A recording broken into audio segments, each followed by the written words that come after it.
Hi, I'm your host Vasco Duarte. Welcome to the Scrum Master Toolbox podcast, where we share tips and tricks from Scrum Masters around the world. Every day, we bring you inspiring answers to important questions that all Scrum Masters face day after day. Hello everybody, welcome to our Team Tuesday. This week we have with us Rohit Ratanmani. Hey Rohit, welcome back. Thank you. Thanks, Vasco. Thanks for having me. Absolutely. So Rohit, we'll talk about teams in a minute, but to get us started, share with us, what's the book that most influenced you in your career as a Scrum Master? So there has been a lot of different books that have really helped me.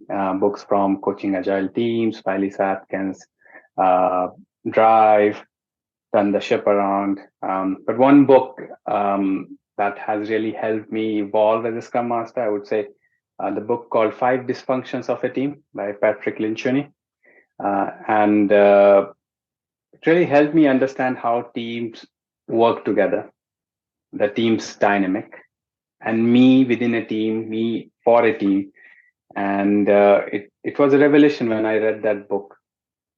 And it helped me understand and look for things which is not visible, right? Making invisible visible. And it really helped me become a better Scrum Master. And are there like a specific lesson or a specific insight that you got from the book that you would like to highlight for us? Yeah. So, obviously the book talks about different things that we can look at in terms of trust, conflict, commitment, accountability, and results. But the key thing that I was struggling with, the book was really good. A book is really good, I should say that.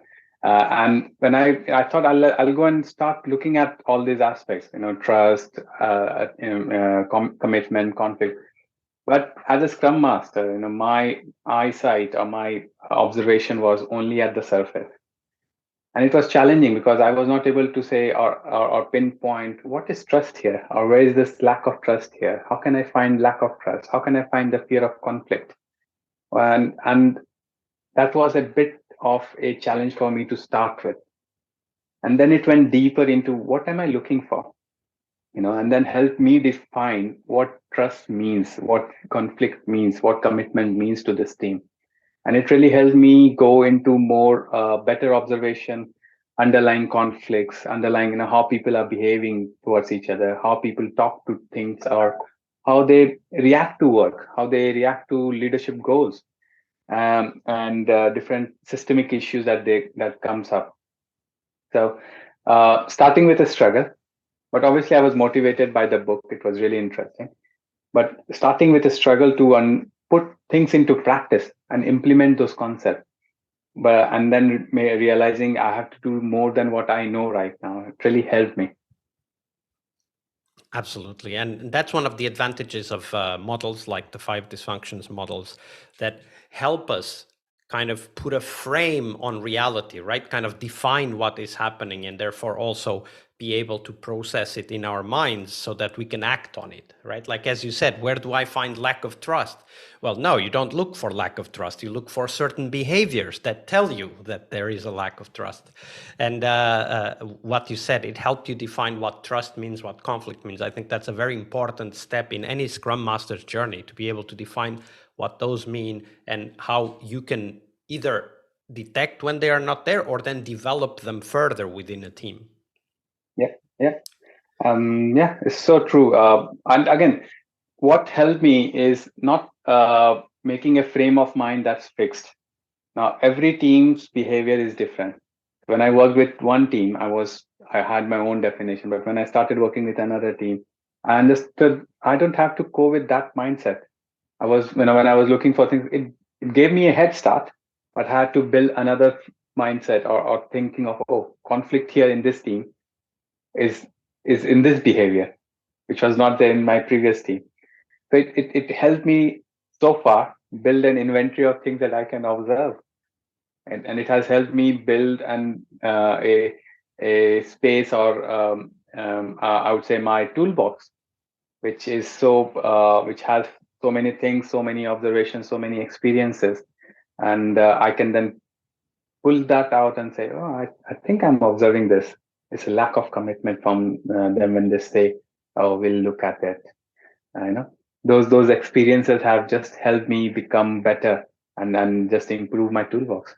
Absolutely. And as you said, every team is different. And we're going to explore the story of a team right now, Rohit. And we want you to tell us a story of a team, but also like these small behaviors or patterns that develop over time that ultimately led to problems for that team. So tell us that story, Rohit. So this is a story when I was working with a team, a backend team, and this backend team was core to this organization, and they were facing a lot of attrition, and it was very monotonous work, day in day out, not challenging enough. And I was brought in as a Scrum Master to a couple of the backend teams, and with a goal of supporting and identifying ways to stop attrition. Right, there's no agility here, but helping become better as a team, helping people stay. you know so I took this as trying to understand what's the motivation, what is driving this team, why is this team so important. So I had started working with these two teams, and in first few weeks I realized it's the realization that the team members don't feel valuable, right? And as they were working, they were also thinking of, can we move around, can we go into another team? And as their core strength was different, and moving into another team was not that frequent, it was not possible, and literally made them demotivated, frustrated, and then finally at times left the organization. So as a scrum master, now the thing was, I saw things. I was able to see how the team has been flattened out by monotonous work, not challenging, not feeling valuable. And I went back to the leadership. I said, I would like to get get you to talk to this team. And I said, okay, I'm going to set up a workshop. And I got the teams together. And the first thing was that it was not for the teams; it was for the leaders. What I did, I had I started up with a question: what if this team doesn't exist tomorrow for this organization? What will happen? And I asked everyone to put their thoughts in and just put it up in front of everyone.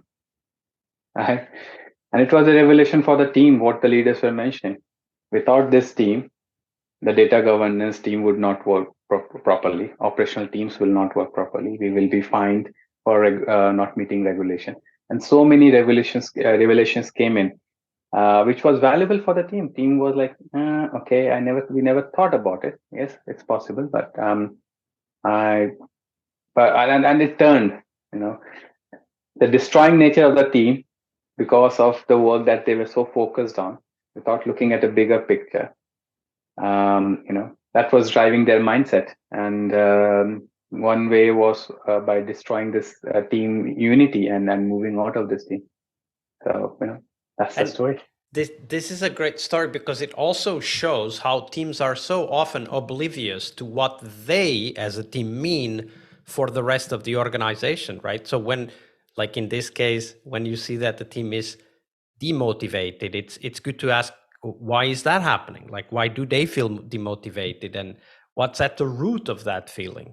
And then investigate, is this really so for others around the team? Like in this case, you said that the leaders actually thought the team was very important for the organization, but the team themselves, they did not see that in themselves, right?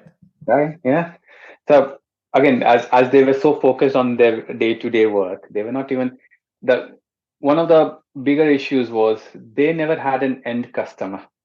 They served different products that use that databases, and they were front ending for this database backend team.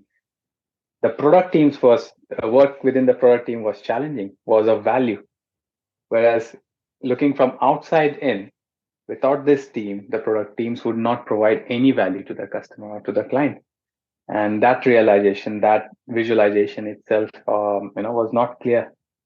Absolutely. And it is sometimes our job to bring that visualization, to bring that realization in. And in this case, it's a great example of how sometimes it needs to come from the outside, right? Because very often teams see themselves from the perspective of outsiders. How others see us is how we see ourselves. And if we find, in this case, a positive example, right? Like an expression of value, then we can bring that to the team, and it can help the team feel better about themselves and motivated. Yeah.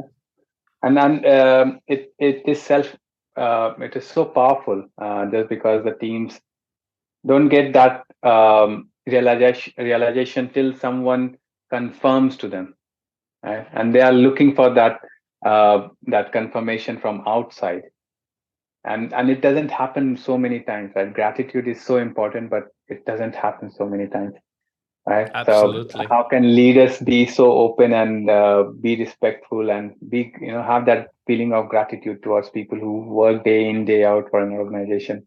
And gratitude is so cheap. It is. Yes. And so easy, right? Just saying thank you for your service, thank you for your work. And it's a lot cheaper than increasing everybody's salaries. It is. It is. Right. And the salary wouldn't work more than a few months, but gratitude might work for quite a while. It does. Absolutely. Great story. Thank you for sharing that, Rohit. Well, welcome. Tuesday is Team Day here on the Scrum Master Toolbox podcast. But tomorrow we talk about something that goes beyond the work we do with the teams. We will talk about how to lead change and what our guests have learned from leading and participating in change programs during their career. See you tomorrow. We really hope you liked our show. And if you did, why not rate this podcast on Stitcher or iTunes? Share this podcast and let other Scrum Masters know about this valuable resource for their work. Remember that sharing is caring.